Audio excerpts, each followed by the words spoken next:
gentlemen, children of ages above the PG certification range, welcome to this Fuds on Film podcast. I am your genial host, Scott Boris, and I'm joined by my equally genial colleague, Craig Eastman. Oh, nothing makes me sadder than the agent lost his bladder in the airplane. Tragic occurrence. Is this the latest Bond tidbits that you've got from the late on set? Bond? Don't you recognise Malkovich when you hear him, Scott? It's Con Air, sir. Con Air. Our audience was with me. On which nonsense. Hello, everybody.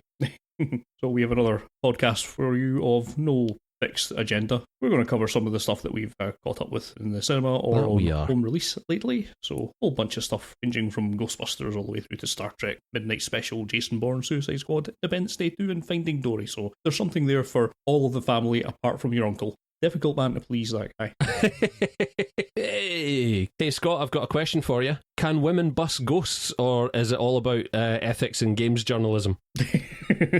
Well, as a confirmed social justice warrior, I'm duty-bound to say that women can bust ghosts just as well as men can bust ghosts. Equal ghosts for women. So yes, we are, of course, talking about Ghostbusters 2016, the reboot that caused a million obnoxious white male voices to suddenly cry out in terror and refuse to be silenced, despite all appeals to logic, sanity, or basic human decency. Well, looking beyond those charming organised hate parades, now that it's out, we can judge it on its own merits, and I don't think I've ever been more relieved for a film to be at least passably enjoyable than this one. Whew. As I'm sure you've heard, this Paul Feig directed outing runs through the basic plot from the apparently idolised 80s original, although I must have missed that memo, raising it to untouchable status. I've only ever remembered it as a reasonably amusing effects showcase. I think we spoke about this recently, right? I mean, I used to sort of idolise it. How much of that is down to the fact it was, I think, the second film I ever saw in a cinema, and the first time I went with my whole family to the cinema. But yes, objectively, that movie has not aged well, and it is fun and disposable at best. It is not the be-all and end-all that so many people have enshrined it as. Yeah, and surely, if anything else, if you're going to scream about, oh, ruining my childhood, did your childhood not take into account watching Ghostbusters 2, which is execrable?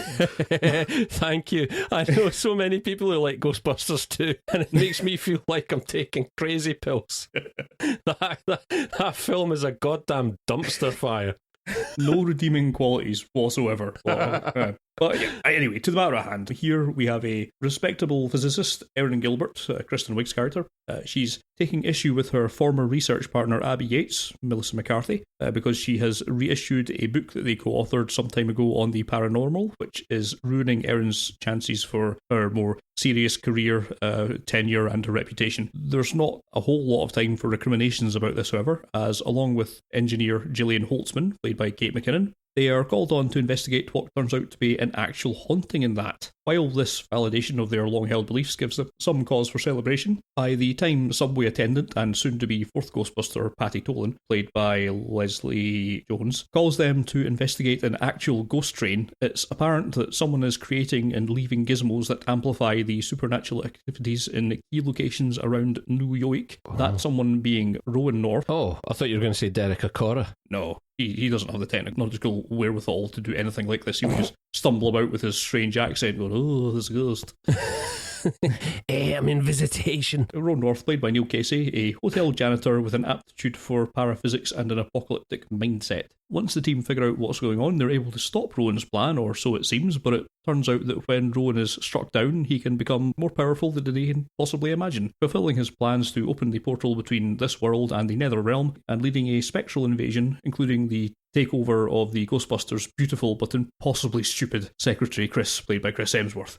So of course it's left to Erin and co to stop this nonsense. As mentioned, I find this to be an entirely acceptable film and one that's reasonably enjoyable, putting it firmly on level pegging with the original as far as I'm concerned. Sure, you lose out on Bill Murray except for a shoehorned cameo that's actually one of the low points of the film, but the ensemble is overall about as strong as the original, all things considered. In many ways, Wiig and McCarthy are shown up by McKinnon and Jones, who certainly show more energy, but, and admittedly by a tighter margin than I'd like, more jokes in the film land than don't, so it passes my first and only criteria for judging a comedy. Is it funny? Yes. Yes, it is funny. Go to the top of the class. I'd hoped it would be a touch funnier, but this'll do, I'll take what I can get. Now that I've lavished, or at least lightly scattered praise on the film, I suppose I get to pass a brief comment on that controversial trailer that started all this internet idiot parade. At least half of what the hater said was true. It's a terrible trailer, and it undersells the film greatly. Crucially, it's funnier than the trailer makes out. For some reason, taking the least amusing and most awkward bits of character interaction is not the best way to sell a film, and also the special effects look better in the final film than as were glimpsed in the trailer. To unpack that a little more, what I mean is that in the context of the film, the ghosts have a very intentional stylistic look to them. That's as shown in the trailer, but when it's taken in isolation, it just does look a bit like the shonky CG offcut that it was criticised for. But when you view it as part of the film, the aesthetic does make a bit more sense. It won't be to some, or perhaps many's taste, but it's bold and consistent, and I like it well enough. That, however, is a sidetrack that's not worth pursuing a whole lot further. This remake proves that it's possible, if such proof were ever required, which of course that it is not, that a gender-reverse remake can work as well as an original. Perhaps some people would be better served reassessing why they still hold the original in such high regard. For me, both the original and the remake sit on the same level as a somewhat above average FX comedy, and frankly,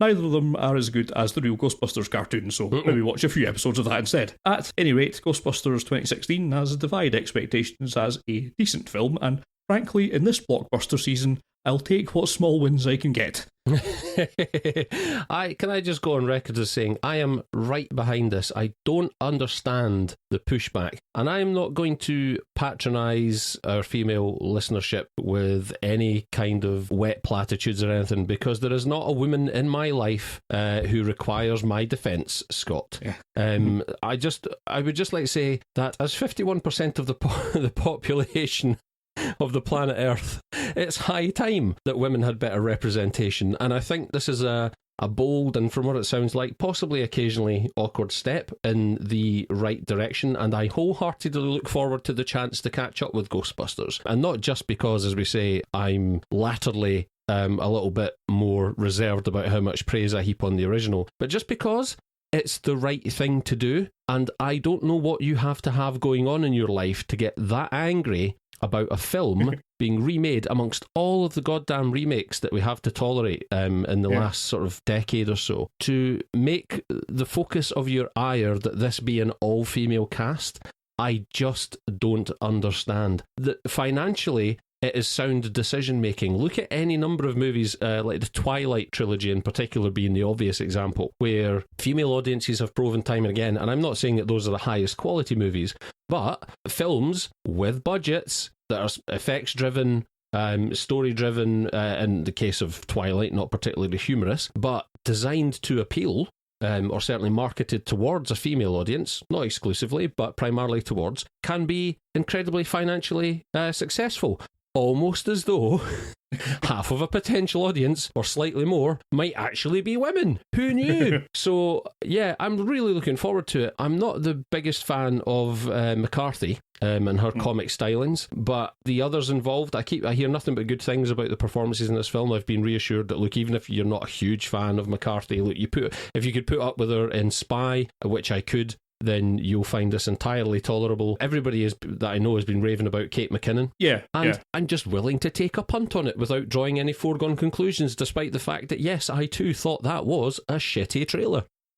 Actually, McKinnon probably comes away as the standout of it. Wig and McCarthy are playing relatively more grounded roles and tend to get overshadowed by the kind of just somewhat deranged act that McKinnon's doing. It took me a little while to actually warm up to it for the first half hour. I thought it was quite annoying, actually. But by the end of the film, she's kicking all sorts of ass. So, yes, that's fun. Long may this sort of thing continue. I look forward to the first huge budget, all-female, lead casted summer tentpole movie that actually delivers an objectively excellent experience, which, from all accounts, Ghostbusters doesn't necessarily. But, again, everything anyone tells me about this film is that it's firmly in the top half quality terms of the summer blockbusters that we've seen so far. So, good. Yes. Long may it I'm continue. Unfortunately, saying more about the state of blockbusters this year. But, yes, as I say, we'll take what we can get.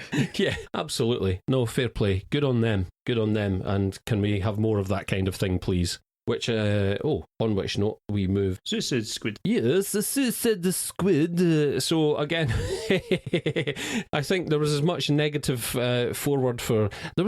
Some of these films came out, there was a period there, Scott, where trailers and promotional images were being released for films, and I think back to Terminator Genesis and that first promotional shot of Jared Leto as the Joker in Suicide Squad has been them, where people have just been really willing for some reason to completely wail on movies before we've seen any evidence whatsoever of what they are. What's the crack with Suicide Squad? Because this seems to be massively dividing people. Yes, and as one of the few people willing to mount at least a partial defence of Batman versus Superman, I suppose I might have been looking forward to Suicide Squad more than most, although I think by the time that some of the earlier teaser trailers came round, combined with Deadpool's recent success, I think most people had been convinced of the idea of the bad guys taking over the asylum and having a bit more fun than Zack Snyder allows any of his characters to have. I think the tide kind of turned toward it being a bit positive, but however, the closer we've come to the release date, the more cloying and forced the marketing around it's become, to the point I think it was starting to turn a lot of people off again from actually watching the thing. Yeah, it hasn't been aided by all of the reshoots and stuff either, has it? No, but... However, as I have the bravery of a million lines,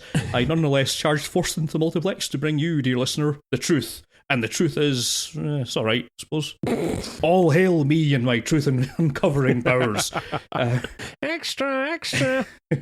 Right, if you've somehow missed the saturation press for the film, this takes some of the DC Universe's most dangerous criminals and compels them, through the threat of death via implanted explosive, to perform good, dangerous works in return for some time off their sentences. Headed up by Joel Kinnaman's Special Forces operative, Rick Flag, and Karen Fukuhara's Katana, his bodyguard, they wrangle uncannily accurate hitman Deadshot, played by Will Smith, Joker's violently insane squeeze, Harley Quinn, played by Margot Robbie, bank-robbing thug, Captain Boomerang, played by Jai Courtney, fire-wielding ex-gang leader trying to go straight, Diablo, played by Jay Hernandez, and monstrous crocodile thing, Killer Croc, played by Adewale Akinnuoye or something like that. This follows them as they're going into their first mission, after a suitable period of exposition to introduce these folks and their abilities. The mission winds up, in a sense, being to clear up their own mess. Puppet Master Amanda Waller, played by Viola Davis's other member of the squad, was intended to be an ancient, mystical, magical being of incredible power, the Enchantress, currently time-sharing the body of June Moon, played by Cara Delevingne. Delevingne, yes.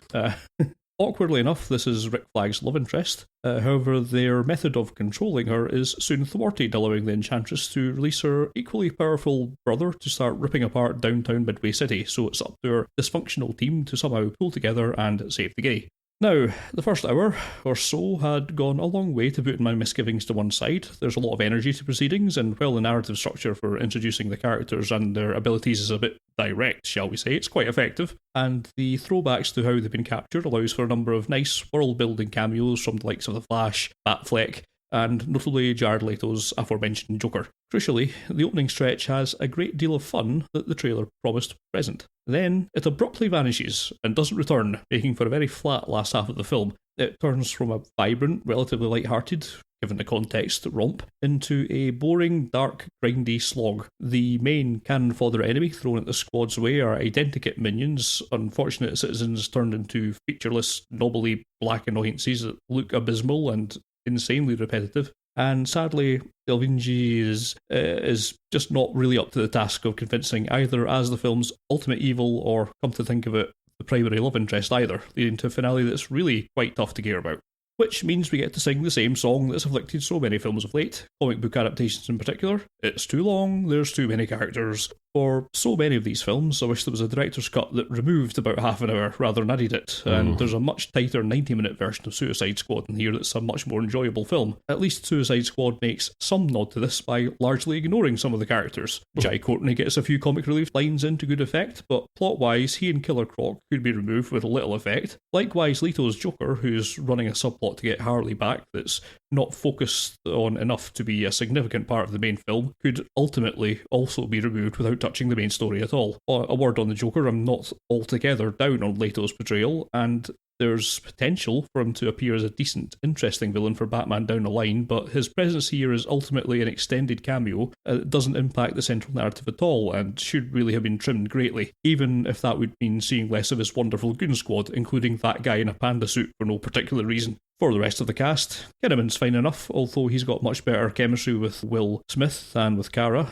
Smith carries a good deal of the film's weight, and he shows a charisma that I've not seen from him in many of his more recent and more serious films. Perhaps unexpectedly, Jay Hernandez comes across as the most impressive performer here, although I expect much of that comes from him having the only character that develops in any real sense. Much as Margot Robbie's Harley Quinn should wind up being obnoxious, as due to the fan favourite status, she's pushed into the centre of things even when some of the other characters are much better placed to solve any of the problems at hand. She more or less makes the character charming enough to keep the teeth grinding to a minimum. But the major failing of the film is, to an extent, one of tone. There's a solid argument for saying that it's trying far too hard to be quirky in the first half of the film. That's not my issue with it, really. It's the complete fall-off of quirkiness in the second half, which, aside from the tonal whiplash, just makes the film a flat, lifeless, borderline boring experience for all that time. Taken as a whole, I suppose it struggles its way up to mediocre, based on the more entertaining early running, and I think it's not quite as bad as critical mauling suggests, but it's also not one that I can recommend braving a cinema trip for. Unlike Batman vs Superman, there's no attempt at asking any interesting questions about heroism. This was just intended as a fun romp, and on that basis it's a much greater failure than Snyder's film.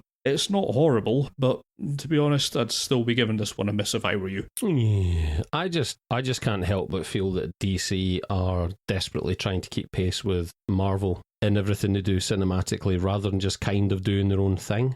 And I do wish that we would stop shoehorning as many characters into movies that are trying to fit a 2-hour running time just to sort of satisfy, or possibly mistakenly assume that they are satisfying the sort of the comic book audience. Because a movie like this, there's no way to justify the inclusion of so many characters, and it's what really puts me off the Avengers movies. You can't focus on any one character or expect any kind of satisfying development when you have got 7 or 8 characters vying for screen time in the space of 2 hours. It's just absolutely ridiculous. It works better in a comic book format, but guess what? Cinema's not a comic book.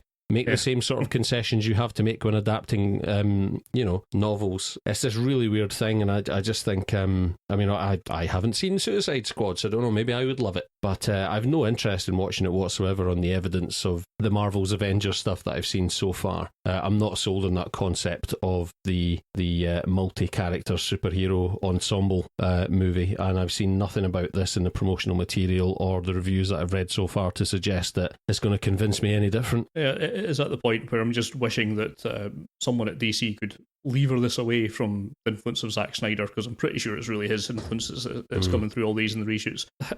Look, Zack Snyder's problem, I think, is that he really likes The Watchmen, and that stood him in good stead when he directed Watchmen, but now he's trying to do everything like that, and it just really doesn't work for a lot of the stuff that he's been trying to do. Yeah, a lot of his ideas, I think, kind of work, but...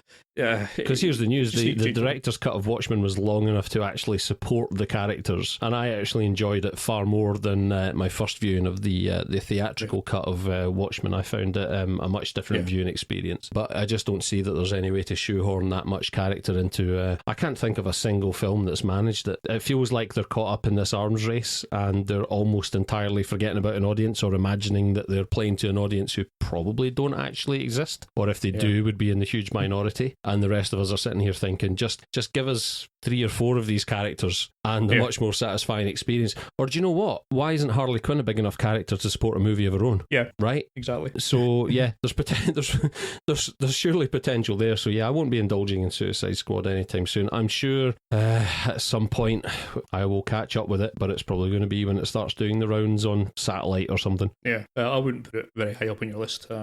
Just as an aside, while it came out more or less at the same time, there's a an animated adaptation of Frank Miller's old comic book, The Killing Joke, which has been knocking around, which is, of course, one of the more respected Batman comic book series. It's garbage, don't watch it. I thought you were going to give a hearty counter recommendation there.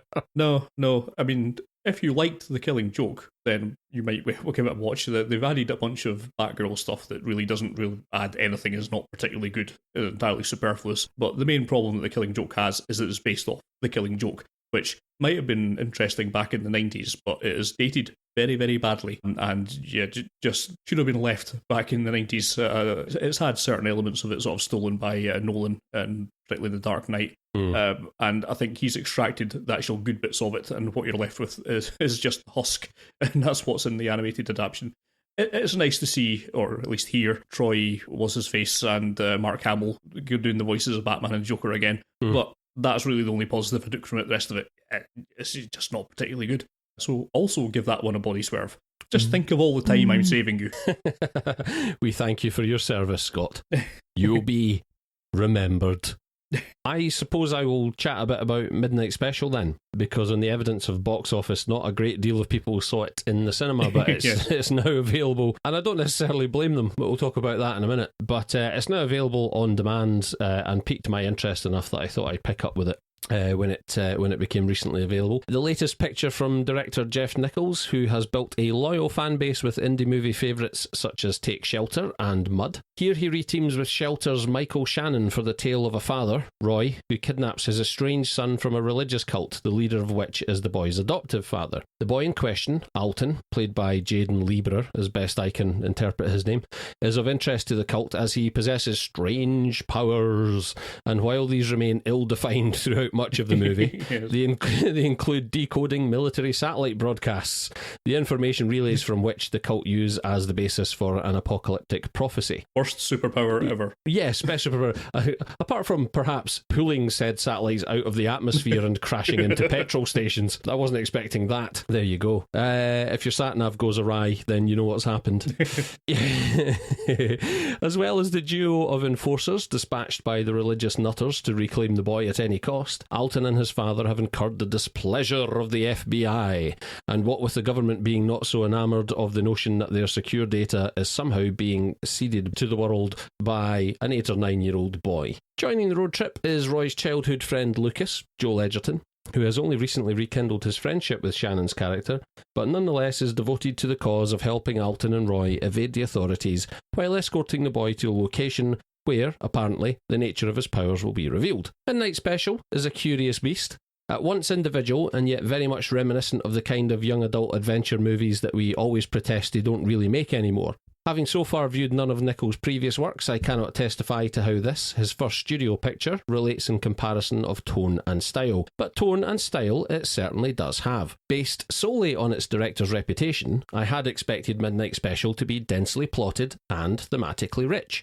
and so the biggest surprise turns out to be that it is neither, coasting along as it does at a satisfyingly brisk pace, almost entirely on atmosphere and suspense. As an exploration of the father-son relationship, Midnight Special is almost entirely redundant, other than highlighting the obvious devotion of Roy to his estranged boy and his willingness to do absolutely whatever is necessary to see him fulfill whatever his destiny turns out to be. Shannon is predictably excellent, and though he is perhaps working with less well-defined of a character than we would like once again, he manages to be just about the best thing in the movie. Young Jaden Lieberer joins a long list of recent young discoveries who punch freakily above their age, and throughout the movie he consistently manages the admirable feat of keeping pace with Shannon. Joel Edgerton similarly manages minor alchemy in another presumably purposefully underwritten role, which he fleshes out admirably despite being given very little to work with. Further support comes from Kirsten Dunst, or Kirsten Dunst, as I increasingly hear her name being pronounced, in a low-key but solid role as Alton's mother Sarah, Sam Shepard as cult leader Calvin, and Adam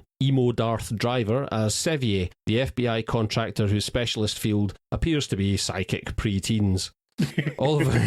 It's quite the specialism. All of the supporting cast give uniformly strong performances, but again, they are ultimately being held back by underdeveloped roles that seem in keeping with the movie's desire for mystery, but ultimately leave it with a real stretch in order to claim ultimate satisfaction. That stretch is too much for Midnight Special, and arguably the only reason it does not warrant 5-star status, but this is at least a movie that demonstrates just how far you can advance on a bedrock of style, atmosphere, and quality performances. At heart, this is a modern retrofit of a quintessentially 80s theme, and while it almost satisfies purely by virtue of rekindling the wonder and adventure of that era, it is certainly frustrating to sit in Midnight Special's wake and imagine just how transcendent it might have been under circumstances of more satisfying character development. Nonetheless, it provides a strong array of evidence to suggest that Nichols, rather than J.J. Abrams, may be the more authentic 21st century heir to Spielberg's throne, and in comparison to that director's Super 8, a movie which harkened to that same bygone era of optimism, this is objectively the far superior movie.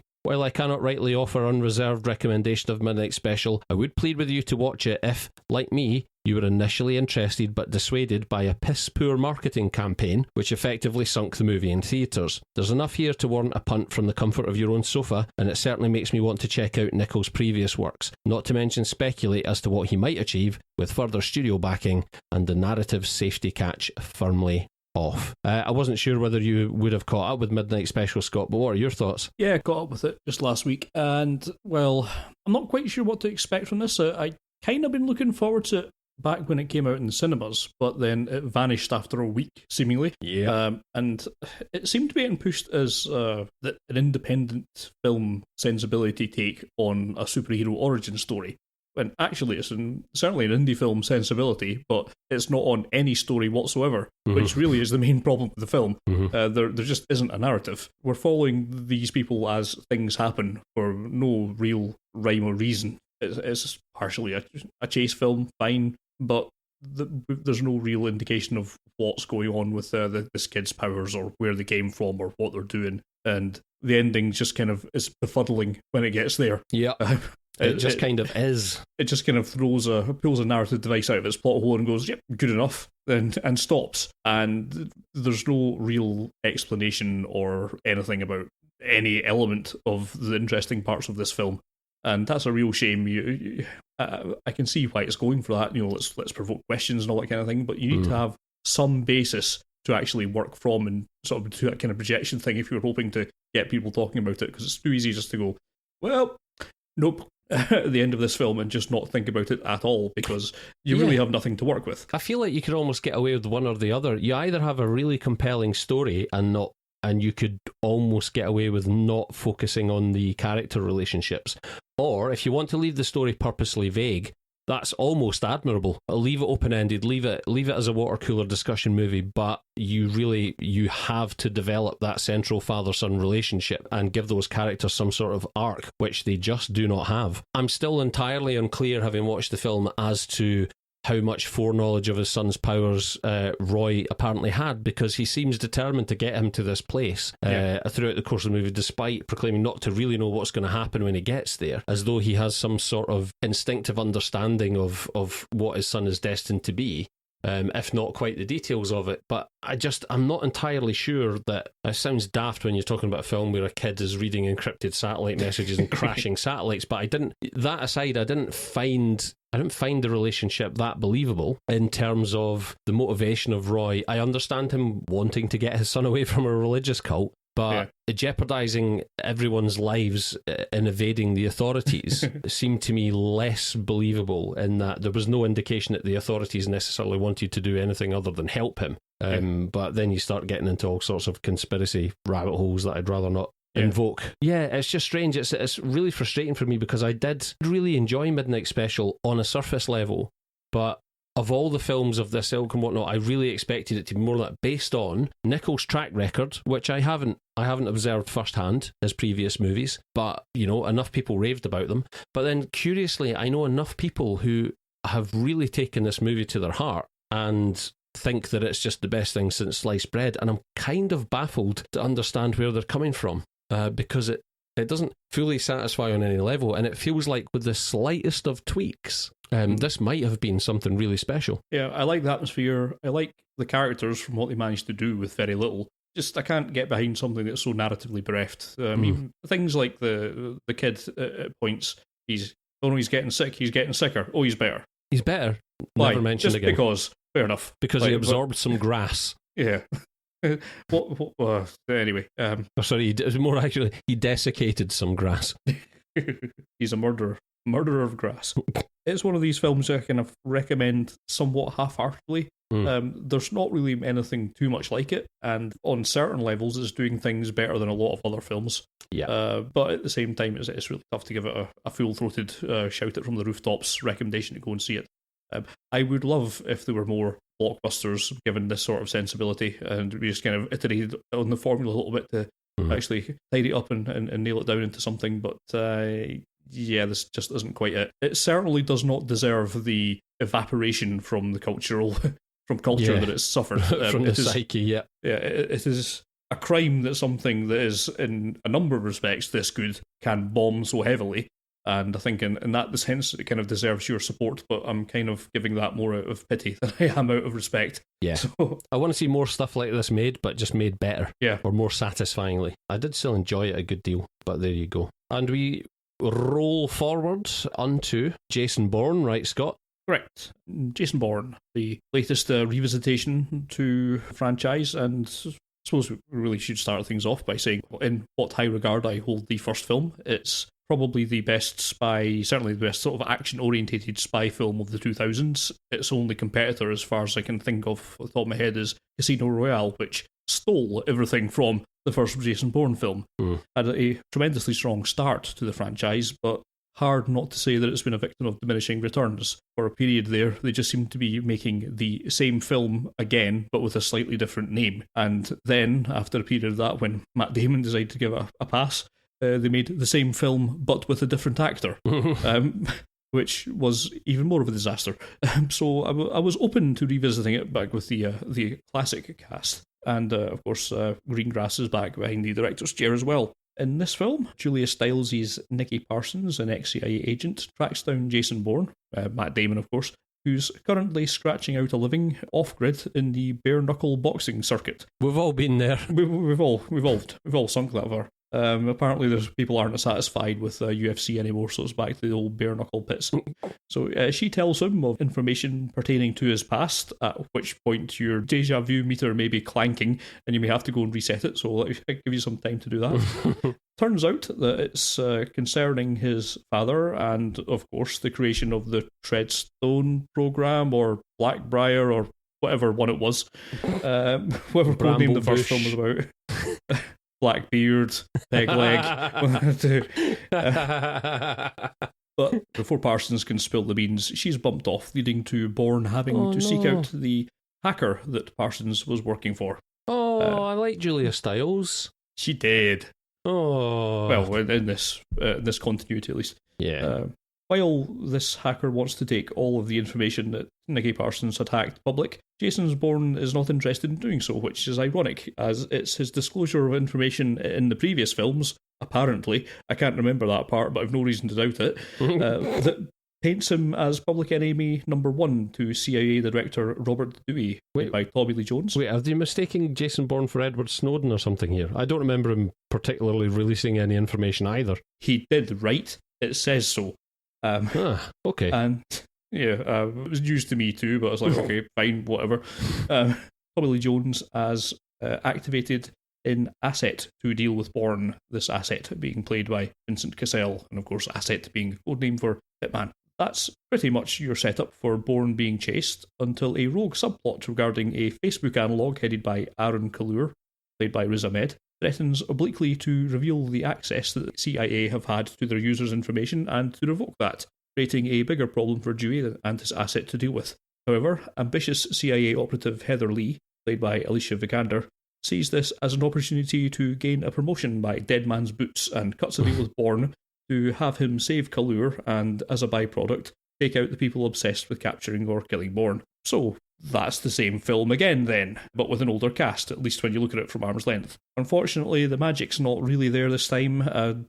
Don't mean to imply that this is anything less than a really competently put together film, but it's not one that's deviating much, if at all, from the established playbook, and consequently not one that's particularly engaging. Also, and I don't like this argument much, as both actors are in far better condition than I am, but Matt Damon is 45, Vincent Cassel's 49, the climactic fight has a touch of the Moore-era Bond to it, or perhaps the bit of town drunks fighting in a pub car park.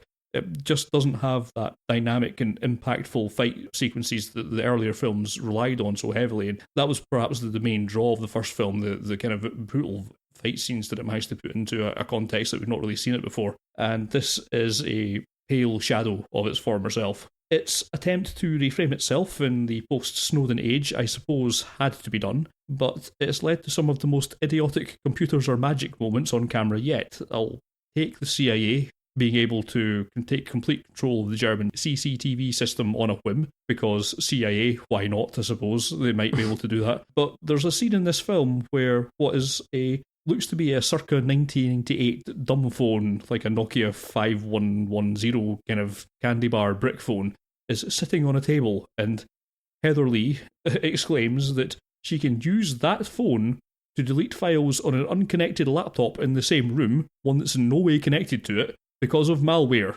apparently. Displaying a worrying misunderstanding of computers and phones and reality. Absolutely baffling. It's like swordfish level nonsense. So, I mean, overall, as a film, it's fine. It has some suitably ludicrous chase sequences. Particularly, there's a car chase sequence that seems to go on forever, but somehow manages to be relatively entertaining for all that, despite it just being an excuse for. You'll have seen it in the trailer, the big kind of SWAT car just destroying an entire road full of cars in the Vegas Strip, which is quite a spectacle. But you've seen that trick already, so overall it's fine, but it's nothing special. And I think now this series has completely run out of the fumes that made the first film great. Time for bed, Mr. Bourne.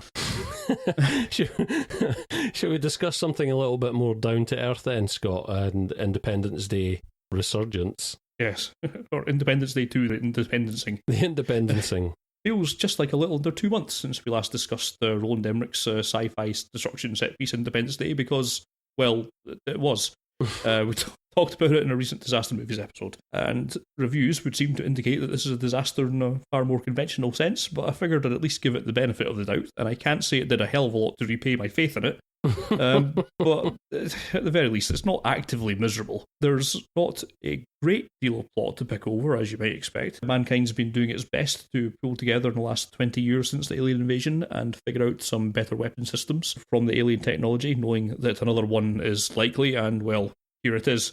There's a few strands for the narrative to pull together.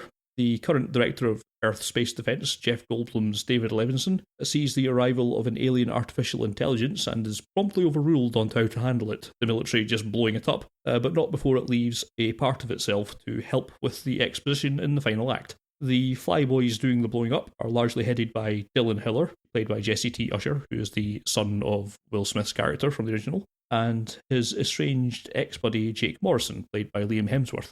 Down on Earth, the science department is headed up by a reawakened Dr. Brackish O'Connor, which I was not aware that was actually his name, but Brent Spiner's character. What a strange name. He re-emerges from a coma as the evil aliens approach, and there's also a strange subplot with the head of a totalitarian African state, Dikembe Umbutu, played by Diobe Opare, whose country was waging a guerrilla war with the aliens, as it was home to the only mothership on the ground at the time of Goldblum's computer trick in the end of the first film.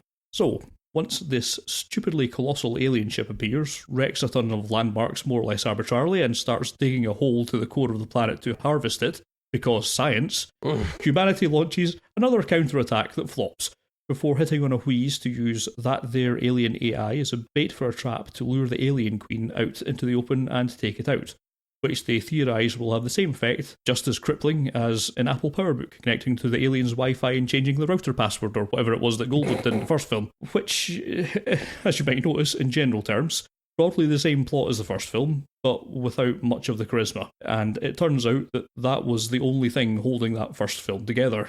In abstract terms, more or less every other element in this film is an improvement over the original, certainly effects-wise and such like, but without any real interest in the lead characters, it's tough to care one way or another about anything that's happening in it. The first film embraced and played up its cheeseball nature, and to be fair, I think Emmerich tries to go in the same direction with this, but he just doesn't have the characters in place to back it up. The only interesting characters are the returning ones, Goldblum, Bill Pullman, and Brent Spiner, and the new ones that are supposed to be carrying the action just don't make any impact.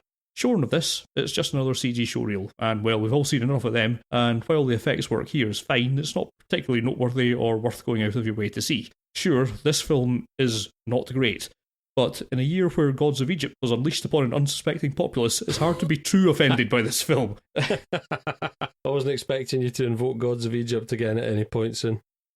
And in many ways, I wish you hadn't. We're all trying to forget. Oh, there you go. May I afford short thrift to Finding Dory at this point, Scott? Of course. Can I ask you a question, Scott? You may. Did you like Finding Nemo? Pretty much. You'll probably like Finding Dory. Sounds good.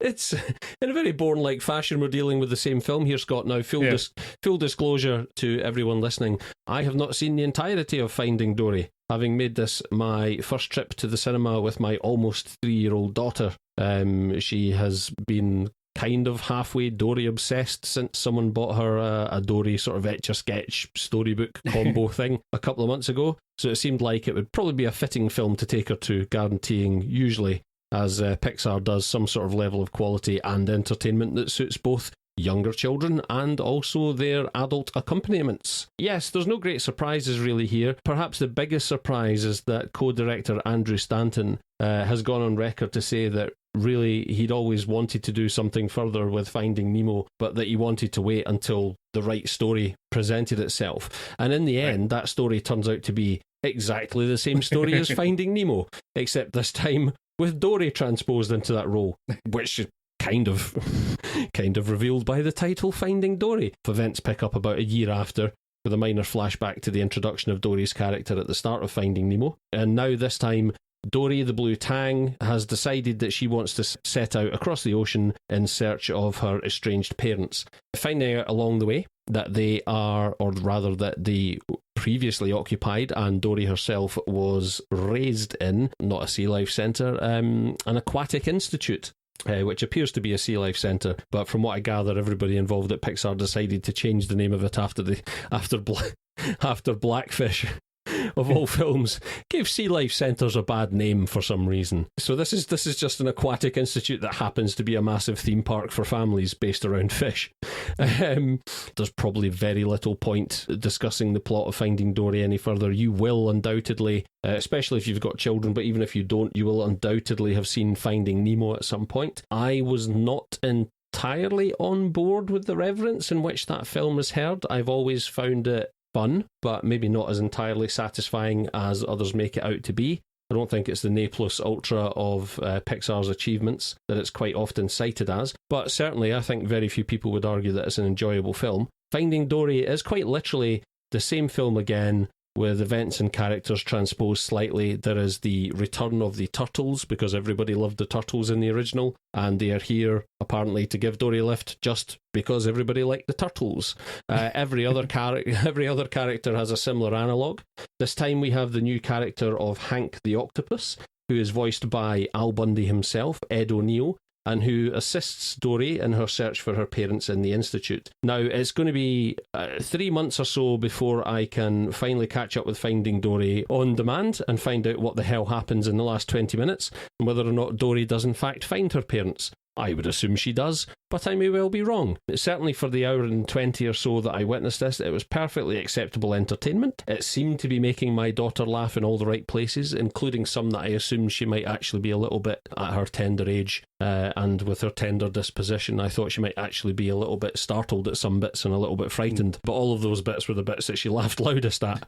So I have no doubt whatsoever that this will provide perfectly acceptable family entertainment for the intended audience, but I can't help but feel that it's a missed opportunity, and that it seems very much the way that the Bourne films that we've just spoken about, and also harkening back to the new Star Wars movie, The Force Awakens as well, feels like a lazy retread of the original movie. So I would suggest Finding Dory is the same, but of course with the caveat that Pixar on a mediocre day are usually well ahead of everybody else at their best.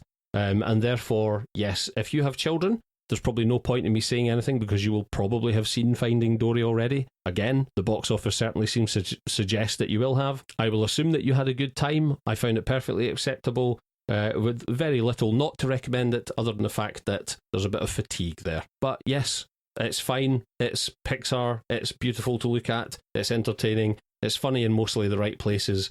And it will keep your kids occupied for 97 minutes of your life.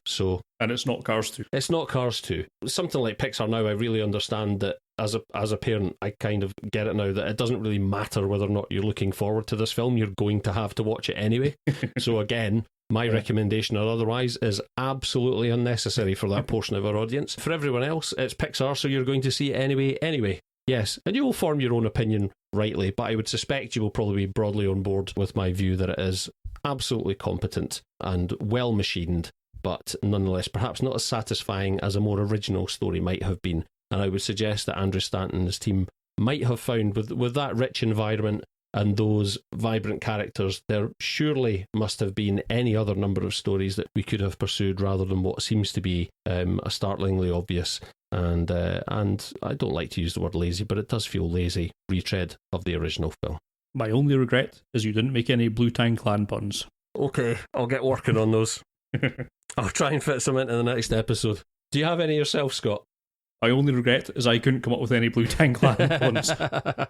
Oh my days. But let's blast on, because anyone listening to this will be painfully aware of the fact that I had prepared nothing for Finding Dory. So we'll probably wrap up with Star Trek Beyond. Star Trek Beyond, a film title I am incapable of hearing without automatically inserting the riff from Star Madness's Trek one. Beyond! No. Yeah. Thanks, Madness, for that. So Justin Lin takes over the reins of the other successful Star franchise, what with J.J. Abrams off bothering the Star Wars universe.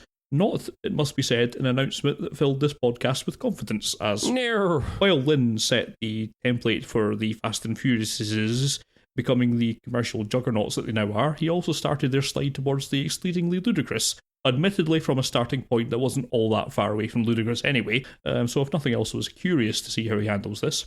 For the film, we have Captain James T. Kirk, Chris Pine, and his crew, who are now deep into their mission of flying about and looking at stuff again, and if anything, seem to be getting a little bit bored by it all. There's only so long you can travel the universe having a bit of a shufty. Aye, I mean, I was like, look at that, it's a planet in that, eh?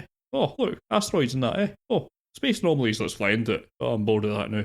That's essentially what they've been doing for 2 years, so they're tired of it. Job satisfaction on board the Enterprise is at a low, Scott. Yes. What seems to be a routine delivery of a gift to seal a peace accord goes a little south when some nervous little critters force Kirk to retreat and log the gift into the archives for safekeeping. Unbeknownst to him, this artifact is an ancient lost MacGuffin of unusual power, and its re-emergence brings Kirk to the attention of someone who wants it rather badly. Heading back to a spiffy new Federation starbase, the Yorktown, that appears to have been designed entirely for impressive flybys with no concession whatsoever to practicality, they were almost immediately sent back out on a rescue mission. A ship has crashed on a planet inside an uncharted nebula, and only the Enterprise has the advanced navigational equipment to safely traverse it. So off they go, only to be attacked by the forces of Kral, played by Idris Elba, who is the MacGuffin seeker extraordinaire. In short order, Kral and his fleet of drones unceremoniously rip the Enterprise apart, kidnapping most of the crew in the process and crashing the saucer section into the planet below. Through various combinations of guile and luck,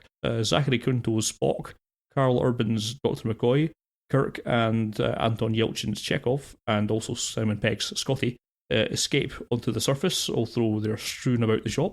Scotty makes a new friend in the shape of Jali, played by Sofia Boutella, who's similarly stranded on the planet, but was able to escape Kral's camp after her father sacrificed himself in a diversion, allowing her to escape. She's been busy fixing up a crashed, long-lost Federation starship, which allows Scotty to bring the gang back together. This leaves them merely having to come up with a plan as to save the crew and defeat Kral before he unleashes a bioweapon on the Yorktown, killing thousands, millions maybe, I forget, which is a bit of a microcosm of the film in its entirety, I guess.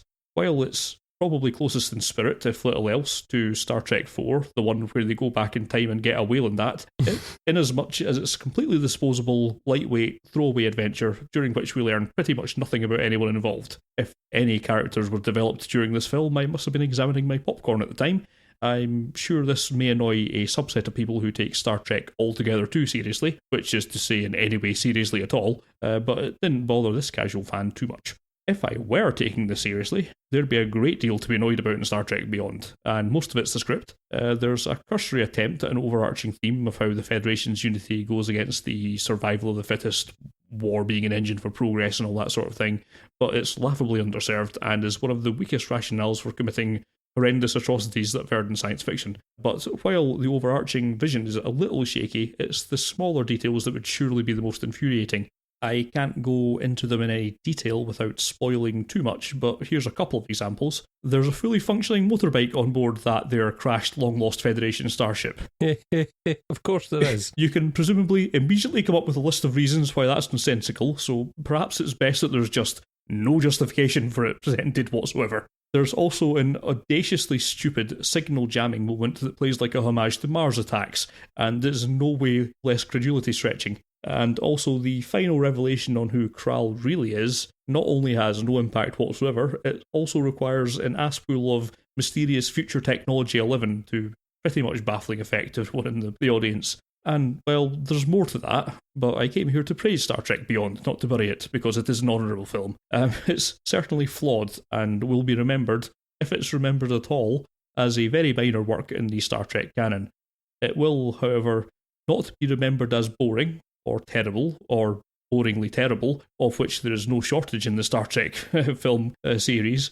So, in all that, I suppose it's a win. I still can't advise that you rush out and see it. Perhaps it's worth gently strolling out and seeing it at some point at your convenience if you've nothing better to do. Justin Lin's take on the direction doesn't really seem to be any different to how J.J. Abrams would have done it. It's all quite flashy and it's all just a little bit on the silly side, and I think that works for the kind of more swashbuckling Star Trek that they've had since the reboot, and that kind of fits reasonably well with this. The problem is not really one of direction, it's the problem with the script, which is largely Simon Pegg's fault. We'll blame him. I don't know.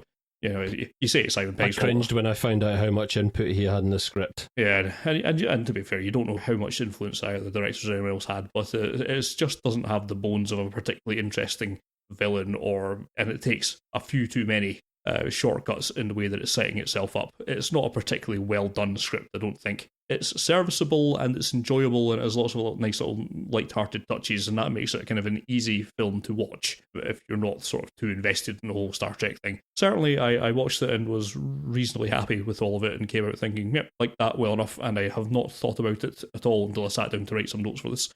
And I'm sure I will not think about it at all for the next year or so, or until we do a kind of Star Trek retrospective podcast at some point. It is entirely disposable, and there's a place for that. I enjoyed it more than a hell of a lot of the other tentpole franchise installments that we've had during the summer. But again, as I've said before, more of an indictment of the state of summer tentpole releases this year than anything to do with the quality of Star Trek. Perfectly fine as far as I'm concerned, but yeah, you can easily skip it if you don't feel like it. Right, and that'll wrap it up. Yeah, just before we go, there's a few shout-outs to the folks on social media and our other podcast friends. Let's go back, just going while we're talking about Star Trek. At Fuggins on Twitter, with small changes, thinks that Star Trek could have been a good film, but there's too many poorly executed scenes. Yeah, fair enough. Again, I think it's... I'd argue less the execution, more the script. I don't think the script is particularly well written, which is the extent of all the problems in it. Also from Fuggins on Midnight Special. He thinks it's a really, really good X-Files episode, which I can see that being a fairly accurate one. That makes sense. Yeah, I've actually been watching some of the X-Files stuff recently because it's popped up on Netflix or Amazon, one of the two, and it does fit that quite well. That's unfortunately the problem with it. While you could do something like that in X-Files and end it with no explanation, and you would hope that you might get some sort of mythology arc sometime a bit later on, you're not getting that with Midnight Special. You're going to have to make up your own satisfactory ending for it, so bit of a pest. Another comment in from at Zach Burns 18. Zach Burns, of course. Suicide Squad had the potential to be good, but was executed in the most ham-fisted fashion imaginable. Imagine if Marvel had done Civil War in the same way, it would have been a travesty, but they built a complete universe. I think they built a completely terrible universe in Civil War, but I largely take on board the point. It's just shonkily executed. Suicide Squad is. Sadly, another missed opportunity. Thank you, as always, for your feedback. Yes, indeed. So thanks for that, and of course anyone else who's been interacting with us on the Twitter, of course, and another plug to our friends over at the Magic Lantern podcast, at LanternCast. They've just released an episode on Waiting for Guffman, which is one of my favourite Christopher Guest films, so that's certainly well worth looking into if you haven't subscribed to them already. Some feedback on our Shutter Island Jacob's Ladder episode as well. We've at least convinced at least one person to go back and take another look at Shutter Island, so Matt Toller's going to give Shutter Island another try. Didn't dig it on first watch, but the wife likes it, and that's largely what I was saying. I did not like it all that much in first watch, but it's the more you think about it, the better it becomes, so yeah, definitely encourage you to. That's where a lot, I think. Indeed. Thanks for persevering with us for another episode. Yes, indeed. We shall be back in short order with a look at the films of the recently departed Michael Cimino, best known, of course, for the Deer Hunter. So we'll be looking at his oeuvre and reporting back on that, and I've hadn't really seen any of his work, actually, until this point, so it's been interesting to start taking a look at those, and we'll give you a full report in 10 days or so. So, yes, until that time, thanks very much for putting up with us. I will sign off. I've been Scott Morris. Fare you well. And I've been joined, of course, by my good friend, Alkovich. Sir, let those laugh who win. A little bit of Barry Lyndon for you there, Scott. Yes. Just because I got to see it in a cinema last night. Yay! Was it bigger on the big screen? It was quantifiably bigger. But was it better? It was bigger than Barry. Goodbye, everyone. Bye.